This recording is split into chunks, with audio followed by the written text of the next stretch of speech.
Good morning बच्चों। चलिए आज हम लोग नेक्स्ट चैप्टर पढ़ेंगे और इंग्लिश बुक के नेक्स्ट चैप्टर है 9B unit 9B from a railway carriage. तो हमें इस पोएम में क्या पढ़ना है? Let's try to understand that the poet is writing about the things he can see from a railway carriage window. Everything seems to be rushing by outside. The words he has chosen and the way in which he has written the lines make the journey seem real. सो यहाँ पे poet ने जो है ऐसा description किया है, वो railway carriage के विंडो से देखते हैं बहुत सारी चीज़ें, ठीक है, और उनको ऐसा लगता है कि सारी चीज़ें बहुत रश कर रही है, भाग रही है, दौड़ रही हैं। और इस पोएम में उन्होंने ऐसे वर्ड्स का यूज़ किया है जिससे कि उनके जर्नी का जो डिस्क्रिप्शन है वो बहुत ही रियल लगता है। तो इस पोएम को स्टार्ट करने से पहले हम लोग समझते हैं कि इसके पोएट कौन हैं. So let's try to know that who is the poet, and about the author is Robert Louis Stevenson. Robert Louis Stevenson इसके poet हैं and he was born on 13th November 1850 and he died on 3rd December 1894. He was a Scottish novelist, वो Scottish novelist, poet, essayist और travel writer थे और इनका famous work है Treasure Island, Kidnapped and a Strange Case of Dr. Jekyll and Mr. Hyde. Okay, so ये तो बात होगी ऑथर की. चलिए हम लोग पोएम को समझते हैं. Let's try to understand.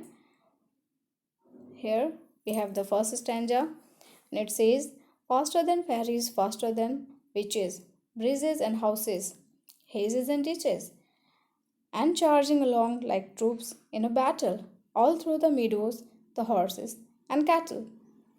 सो यहाँ पे वो बता रहे हैं कि उनको कैसा फील हो रहा है जब वो रेलवे में बैठे हैं, वो ट्रेन में बैठे हैं और उनको जर्नी का मज़ा ले रहे हैं. साथ ही साथ उनको ऐसा लग रहा है कि सब कुछ जो है वो बहुत फास्ट भाग रहा है, ठीक है, फेरीज से भी फास्ट, परियों से भी फास्ट, जो विचेज़ होती हैं, यानी जो लोग कहते हैं कि जादू टोना करने वाली विचेज़ होती हैं, यानी डायन होती हैं, वो एक तरह से क्या अंधविश्वास की बात है बच्चों, उस पर ध्यान नहीं देना है. यहाँ पे हमें समझना है कि फास्ट का मतलब बहुत तेज़.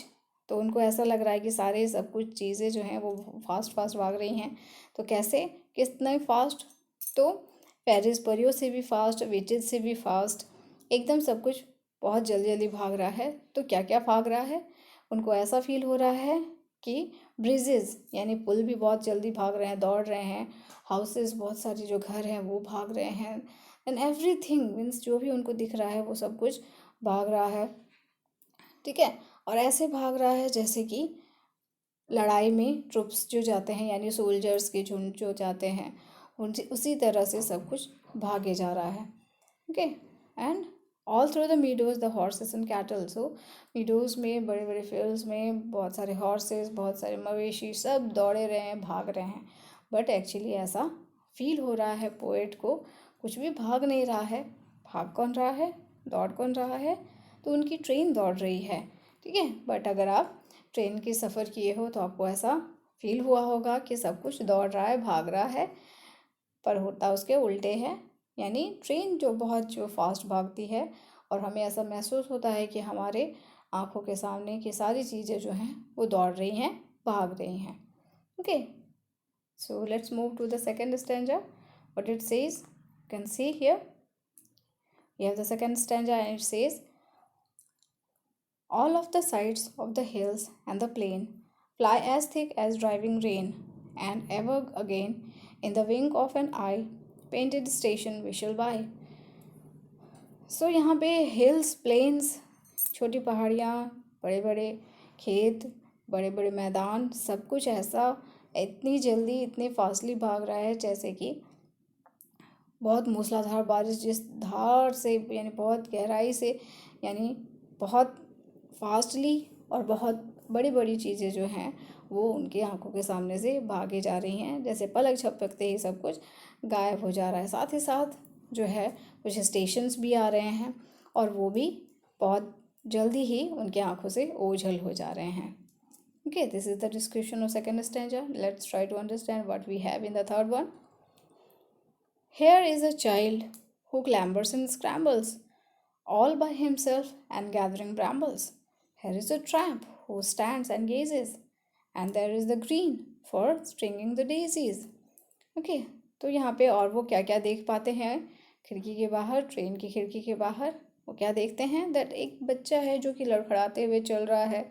उनको ये भी दिख रहा है कि वो कुछ कांटेदार झाड़ियों वगैरह वो इकट्ठा कर रहा है, कुछ घास उठा रहा है, यानी कुछ ना कुछ चीज़ें वो लड़खड़ाते हुए उठा रहा है।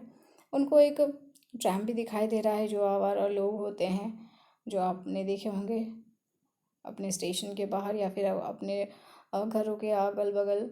कुछ लोग जो होते हैं जो इधर थोड़े पागल से होते हैं या फिर वो बेगर्स होते हैं, ठीक है, तो वो क्या करते हैं कि थोड़ी दिमागी तौर से भी शायद अच्छे नहीं होते हैं, तो वो क्या करते हैं कि कभी कभी स्टैंड होके आपको सीधे सीधे देखने लगते हैं। तो वैसे ही एक ट्रैम्प इनको यहाँ पे दिख रहा है जो कि खड़े होके उनको घूरे जा रहा है, ठीक है। और ऐसी बहुत सारी चीज़ें उनको दिख रही हैं, बहुत सारे पेड़ पौधे उनको दिख रहे हैं, उनको बहुत सारी ग्रीन चीज़ें दिख रही हैं, ठीक है, जो कि पेड़ पौधे के बारे में यहाँ डिस्क्रिप्शन दिया गया है, जिसमें कि डेजीज़ यानी डेजी फ्लावर्स को टांगा जाएगा, वैसा उसके साथ अटैच किया जाएगा, अरेंज किया जाएगा उसके लिए जो पत्ते इकट्ठा होते हैं, उनको भी वो देख रहे हैं, ठीक है। यानी ये सारी चीज़ें उनकी आंखों के सामने से गुजर रही हैं, हर एक चीज़ को वो नोटिस करते हुए अपनी जर्नी का मज़ा ले रहे हैं। Okay, so this is all about the third stanza. Let's move to the fourth one. And here it is. Here is a cart run away in the road, lumping along with man and load. And here is a hill and there a river, each a glimpse and gone forever. So what is happening over here, children? यहाँ पे वो देखते हैं अपनी आंखों के सामने, वो देख पा रहे हैं कि एक गाड़ी है जिस पे रोड पे गाड़ी चल रही है और उसमें बहुत सारा लोड जो है यानी बहुत सारे सामान को लादा गया है, वो लड़खड़ाते हुए एक मैन उसको लेके जा रहा है। और बहुत सारे छोटे छोटे पहाड़, नदी, सब कुछ वो देख पा रहे हैं। लेकिन ये क्या, थोड़ी ही देर में उनकी आंखों से ये सब कुछ ओझल हो जाता है। तो कैसे ओझल हो जाता है बच्चों? ऑब्वियसली बिकॉज वो ट्रेन की जर्नी कर रहे हैं। तो ट्रेन जो है वो बहुत जल्दी भाग रही है, फास्ट भाग रही है, तेज़ गति से आगे बढ़ रही है और सब कुछ उनकी आंखों के सामने से ओझल हो जा रहा है। And each a glimpse and gone for ever, gone for ever, हमेशा के लिए सब कुछ उनकी आंखों के सामने से ओझल हो जा रहा है, जो कि उन्हें दोबारा दिखाई देने वाला नहीं है। So this is here you can see that सब कुछ सारे वर्ड्स उन्होंने सच में इतने अच्छे से लिखे हैं कि हमें लगता है कि सब कुछ हमारे आंखों के सामने अभी हो रहा है। So here we have all about the poem and its name is from a railway carriage. तो इनके जो पोएट हैं वो रॉबर्ट लुइस स्टीवेंसन हैं और सच में इनको हम लोग ट्रैवल राइटर कह सकते हैं कि उन्होंने अपने ट्रैवलिंग के जर्नी को यहाँ पे डिस्क्राइब किया है। उन्होंने बहुत ही अच्छे अच्छे वर्ड्स के साथ क्या उनको फील हो रहा है ट्रेन की जर्नी में, कैसे उनको चीज़ें जो हैं वो दिखाई दे रही हैं, कैसे सब कुछ भागता हुआ दौड़ता हुआ उनको प्रतीत हो रहा है, उस चीज़ का बहुत सुंदर चित्रण यहाँ पे उन्होंने किया है, बहुत अच्छे से एक्सप्लेन किया है। So this is all about the poem children from a railway carriage. So I hope आपको ये समझ में आ गया होगा। अगर किसी को नहीं समझ में आया है तो वो फिर से एक दो वीडियो के देखें, अपने बुक में जो पोएम है उसको पढ़ें, आपको बहुत अच्छे से समझ में आ जाएगा। So thanks for listening children, keep on studying, have a good day.